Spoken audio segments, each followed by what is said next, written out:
One quick thing that I forgot to talk about, guys, about the Predator is that it takes place. I think it's supposed to take place in 2018 when the movie came out and such. And it looks very regular. Like 2018. There's no flying cars or replicants like you would expect in Blade Runner, which takes place in 2019. So that's kind of funny.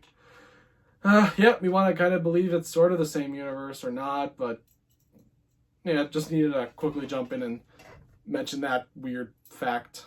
So coming in at number 10 is the newest film from this universe, and that is Alien Romulus. I definitely had my hopes for this movie when it was coming out.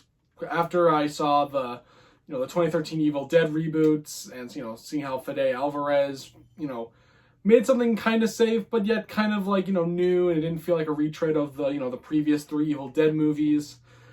And so I was kind of interested. I thought he would make a good movie after Covenant being awful. And I think overall we got a very good alien movie that can seem very safe at times, but yet some of the choices they make are very interesting. How they bring some characters back, and because the movie's really just a sequel to the last three in the chronology. Because if you're gonna see this movie, you're gonna have to watch Prometheus, Alien Covenant, and then Alien, so you can understand everything that's going on in this movie. Because there's just some stuff that's just gonna make you go, "What is going on?" And some of the creature effects are awesome. The production is good still. It's because really, because I know there was a complaint about how in Prometheus and Covenant the technology does not feel consistent with the technology that we would see obviously in the four main Sigourney Weaver films. And there's it goes back to that technology not so advanced, it's kind of shitty. So I like that aspect. I like the android character.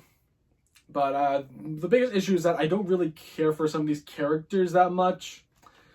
Even though, he is basically kind of doing what he did in Evil Dead.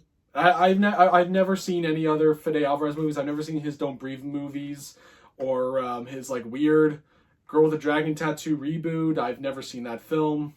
But there is definitely, he brought that, the brother and sister relationship from Evil Dead into this movie. It kind of works, but I don't really care enough about the characters in this besides the android. So that part was sort of a a bit of a fall.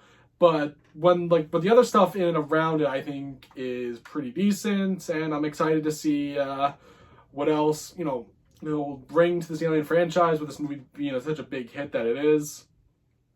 And also, he just came out and said that he would be interested in working with Dan Trachtenberg on a crossover, another Alien versus Predator. And look, I know those movies weren't great, but I think we shouldn't be we should never do that again. I think we should do that again. We should kind of I think we should give that franchise, that idea, that concept another chance. And it would be interesting to actually really properly connect the four Predator, the five Predator movies and the six Alien movies, and do something interesting with how the engineers and the Predators connect. You can do something where the engineers created the Predators, but they were disgusted by them too as they were with humans, and all that stuff would be very interesting to see. So another AVP movie, but obviously let's not really connect it to those two. Let's kind of ignore them. But I would be very interested to see what it looks like. So coming in at number 9 is Alien Resurrection. I know it's a bit of a weird one, but I don't know. I think I just like the characters a little bit more in Resurrection than in Romulus. And to be honest, Resurrection and Romulus, they're kind of the same movie because they both take place on a spaceship, kind of like Alien, but there's more alien creatures on board that they have to fight in that one. So there's a lot of similarities to Alien Resurrection and to Romulus than you'd actually expect, and especially with the whole stuff about when it comes to the baby imprints, it's very it's kind of the same. So that's some of the interesting stuff that I wanted to really like bring up about about Alien Resurrection. But overall, I just think the movie's it's a dumb, fun, schlocky movie. Sigourney Weaver,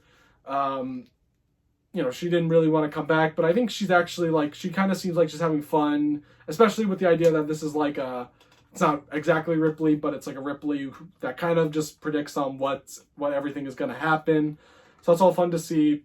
I said before, the creature effects are really cool. The effects are nice and gooey, and the eggs are kind of cool. And also the Queen Alien is really good.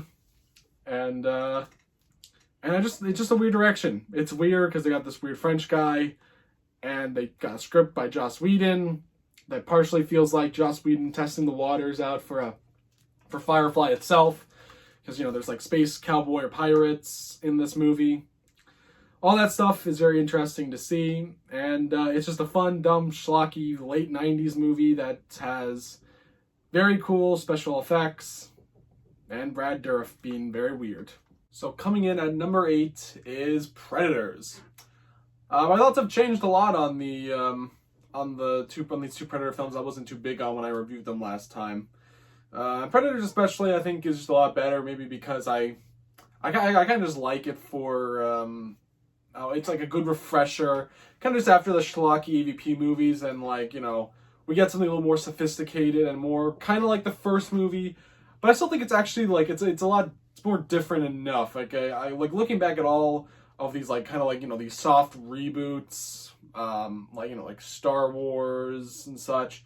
I think this is like one of the better ones, because I think it is new, and it does actually introduce like some interesting ideas that, well, and like I said, this is like, this is the phase where like I think all three of these franchises were kind of like doing like new and interesting stuff with the lore. And this is the one that introduces like the different types of predators, and not just like the ones that we know from the first two. And with that, and overall, I think some of the characters are kind of like fun to watch, even though they're like, the whole point is that they're all mostly like, they're like bad killers, besides like Adrian Brody and the Israeli woman. But it's that. The action's pretty cool. Some of the gore is pretty cool, and the practical effects on the Predator is still pretty good. The dogs are kind of cool. So overall, it's like a very cool, unique movie, and I really do actually like the scene with Lawrence Fishburne. It's a pretty good, interesting scene, and it's cool seeing a regular human using the Predator technology, even though they do it in the Predator, but it's a little cooler in Predators. So coming in at number 7 is Alien. I know. Everyone loves Alien. It's such a classic. Look, I've been vocal before on Alien. I've said I don't like Aliens. I don't like Alien. My views have changed of recently. See, like the last couple times I watched it, from like when I was doing my Fincher ranking and this, my thoughts have changed. Overall, I do think this movie is just beautifully shot. Just Ridley Scott, I think his early movies are just like some of the most beautiful films ever made, like this. Another film that's gonna pop up on this list. I think they're all just beautiful films to look at. The H.R. Giger designs were pretty cool, and they were supposed to be for that Dune movie, but got used in this. And when you really think about it, it's kind of just cool that like they have these like actual cool designs for a movie that was supposed to be a Roger Corman B movie, and it really works. So this movie definitely was helped by H.R. Giger's designs and Ridley Scott's directing. Even though we should always like recognize Dan O'Bannon and Ronald Shusett for their for writing this a pretty solid script that has really good suspense and characters that like you don't really know like who is like the main character, because I always think like Dallas comes off as the main character at first, as kind of like the rule breaking captain who his only concern really is his crew. I like that aspect, but then Ripley eventually is like the main character towards the end. And also, I do like the other characters. I do, Ash is a great, non-alien antagonist. Veronica Cartwright is great, and John Hurt, he's great in that scene where his chest bursts. Yaphet Kotto, Harry Dean Stanton is also fun as just the guy who's there. Alien overall, it's a good suspenseful movie, but at times it's just very slow paced. And that's why I kind of prefer the next one. Number 6 is Prey. The other film in the new phase that we're kind of going through, which is, again, I don't think this one isn't like the like the previous phase where they were about like introducing new ideas. This one is just like kind of just like trying to do its own thing and just tell a predator story. And that's what it does. It just tells a story about about a predator who came to Earth hundreds of years ago and how he fought with one of our Native Americans. And it's overall just a cool movie. I like the brother and sister dynamic. It all works, and some of the lore might seem annoying, but I kind of enjoy the whole thing with the Predator 2 gun. And I don't really have much to say about Prey. It's just a really good suspenseful movie. The only issue is really just some of the CGI on the animals, and that's about it. It's Prey. It's a very decent movie by Dan Trachtenberg, and I still have yet to see 10 Cloverfield